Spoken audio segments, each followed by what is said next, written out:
What's going on, everyone? So I get asked a lot about what gear I take for New York Fashion Week, and so I thought I would do a What's in My Bag New York Fashion Week edition. So to start off, actually something that's not in my bag, but that I attached to the side of it, and that's my tripod. So I have the, it's a K&F Traveler M1. I don't know if you can actually even get this exact tripod in the States. K&F Concepts actually sent this tripod to me a few years ago. I'd reached out to them and asked them about it because I'd seen it, but couldn't find it anywhere. They told me that it wasn't available in the States, but they would send me one. So they did give this to me. But I do know, I think they have a tripod that's very similar to it. I just don't know if you can get this exact model. The reason that I really like this one is because of the way that the feet are designed. So I can extend this out, and it would be like a very sturdy monopod. So I can use it as a monopod or a tripod. That's really important for some of the shows, especially if you shoot at Runway 7 a lot. That place is usually jam-packed. There's no moving room at all. You would definitely not be able to use a traditional tripod, with the legs extended. Is not going to happen. So anyway, so this is I love this tripod. This is what I use.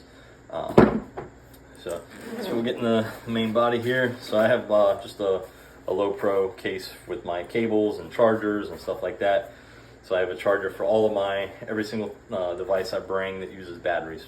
So camera, my speed lights, everything, all the cables, chargers are in there for that.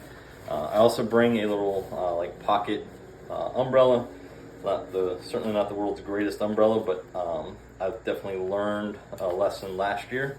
I definitely got caught in a pretty big downpour in the city last year, so I always keep that in my bag now. It doesn't take up a lot of space, so it works out perfect. At least we'll see. I haven't been able to test it yet, so hopefully it works out perfect. We might find out it's trash. I don't know. But this here, so I love this. This is the Rogue version 3 Flashbender. So this just attaches to your speed light. It's not really big, it's not small. I think this is the large version, and then they might have a small and a medium. I could be wrong about that. I do know that there's one even bigger than this that's the extra large, I think. It's like a little bit longer, but this works out perfect for me. And I've got the diffuser panel that velcros on the front, and this just wraps around your speed light. So yeah, I'm glad I found out about this. Thanks, Weston, for introducing it to me. This thing is just this might be the single best accessory you can get for a speed light. So I always have that. Just a note: don't use flash during a runway show. The only time I use this is any BTS stuff, shoots with the models backstage. I also do a lot of photo shoots in the city. Besides just doing runway and setting up a tripod or light stand or anything like that, and inside the city is usually frowned upon. In fact, I've heard you have to have a permit just even use a light stand in New York City. I don't know if that's true. I've definitely used one, but it's not that convenient. So I definitely prefer using one of these with a speed light on my camera, and it's just easier to move around and get from shot to shot. Especially Fashion Week, everyone's schedule is pretty crazy, so being able to be efficient with your time is going to be clutch. So love this. Speed lights, I have two. I'm not going to get them both out. They're both the exact same version. I just like having a backup. Yeah, so I've got the Godox V860 version 2. I think there's a 3 out, but for what I use this for, the 2 works perfectly fine. So this just wraps around like that, and there's a Velcro strap. So anyway, yeah, so use the speed light. Like I said, I use this for BTS stuff. I have had shows where we had to use a flash. Try to avoid those shows. No offense to the people that hosted those shows, but they're really hard to photograph. So next I have a bag of just different size clips. So I've got medium, small. I've even got a really big one. I didn't used to have this many different sizes. I think I just had a bag of the medium ones. But then I think it was February, I had the mediums with me, but they just didn't work very well. So if I'd had the large ones, they would have came in super clutch. So now I have a bag of all the different sizes, and what that's good for is, designers, they're sending you their some of their newer designs.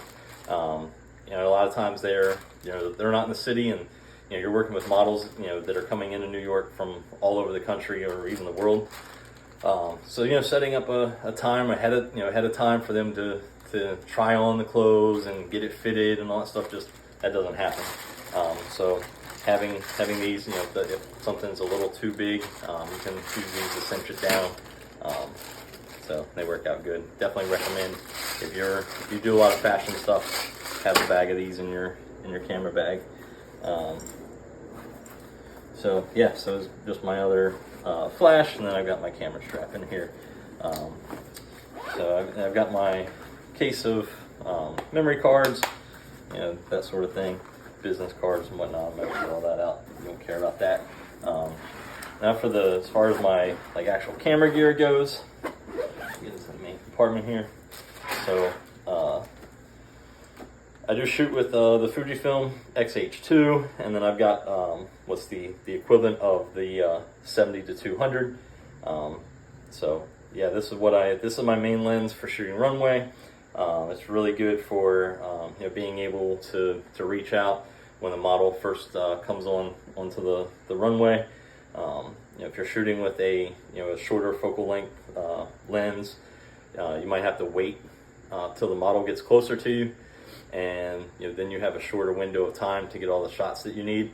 So having a 70-200, or in this case the 50-140, whatever your camera brand is, whatever the equivalent 70-200 lens is, definitely recommend having that. This is an f2.8 lens. I definitely wouldn't shoot with an f.4 or something like that, because usually the runway's lit pretty good, but I've definitely found that at 2.8, I'm still running 800 ISO, and also with the model moving, and sometimes moving quickly, and the clothes moving, as the model's walking, you do want to be able to shoot at a higher shutter speed. So I think I usually shoot at 320, but yeah, I definitely wouldn't go below 200. Something in that range is usually good, but at that point, you definitely want a lens that's like an f2.8, so that you're not having to crank the ISO. I'm not one of those people that's must stay at 100, but there is a point where the ISO does start to, where you start to introduce noise that affects the texture and the image quality. And that's the whole point. You're there to capture images of the clothing, not the model.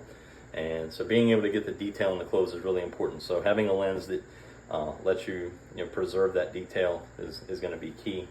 I do have a shorter focal length lens, so I do have this is the 16-55, or the equivalent of a 24-70.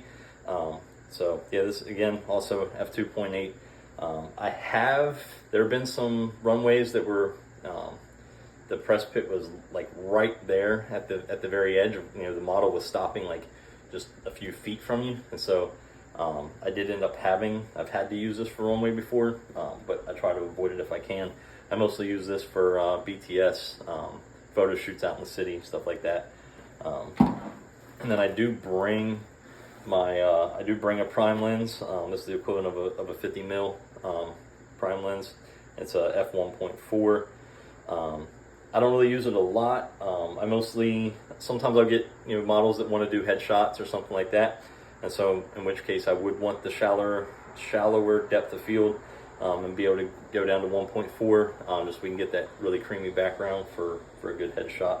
So I have it, but I don't really use it very much, and I just have some lens cleaning stuff in there. I bring a trigger. Sometimes there have been times where I wish I could put the trigger on my camera and hold my speed light up in my hand, so I do bring it just in case. And then I also have just my lens filter pouch, just some ND filters and polarizers and stuff like that. I don't really use them often, but I like to have them. I'd rather have them, and then if I find myself in a really bright, sunny situation, I'd rather be able to have it and not use it than, so it just fits in there. It doesn't waste any space anyway. So I bring it with me, but yeah. So that's what's in my bag. I do have a few cheats, if you will, that I don't carry in my bag, but I bring them with me. They're in my luggage. So I have them at my hotel in case I need them. And that's the Godox AD200, and I've just got the round. I love the round flash head. A Godox. If you guys wanted to like start selling these with just the round head attached, probably be a good hit. I love the round head. I upgraded all of my AD200s with the round head. That's pretty much all I use. I don't even use the other heads that come with it. So I have that, and then to attach that. So I don't bring a light stand, but I kind of built this myself, if you will. And this just attaches to my camera tripod, so I can turn my camera tripod into a light stand. So this is the mounting bracket for the AD200, and it just mounts to this, and I can take the ball head off of my tripod and mount it onto the tripod and turn it into a light stand. Again, I don't really use it. That's why I keep it in my luggage and don't carry it with me. But again, you know, I'm like 2 hours away from New York City, so I'd rather have it with me than and not need it than wish I'd brought it. So I just keep it in my luggage and leave it at the hotel room, unless you know, if the weather, depending on what the weather's going to be like that day, or the environment that we're going to be shooting in, you know, the location or whatever. If I feel like I'm going to need you know, a more powerful flash than my speed lights, then I'll throw that in my bag and bring it with me. So I have it, but it's not in my bag per se. So anyways, that's everything that I bring with me as far as gear goes for New York Fashion Week. If you have any questions, hit me up, let me know, and I will try to answer them for you. I do also get questions about how I get booked for Fashion Week. I'm not going to steal Weston Mossberg's thunder. He has a great class on that. I'm a product of that class. I took it. I was one of his first students. I was kind of one of his test students, if you will, when he was creating the class. And it was definitely very beneficial. So I won't steal his thunder on that. And I'll just recommend that if you want to learn how to get booked for Fashion Week so that you can put this gear to use, go sign up for his class. So anyway, thanks for watching. Have a good one.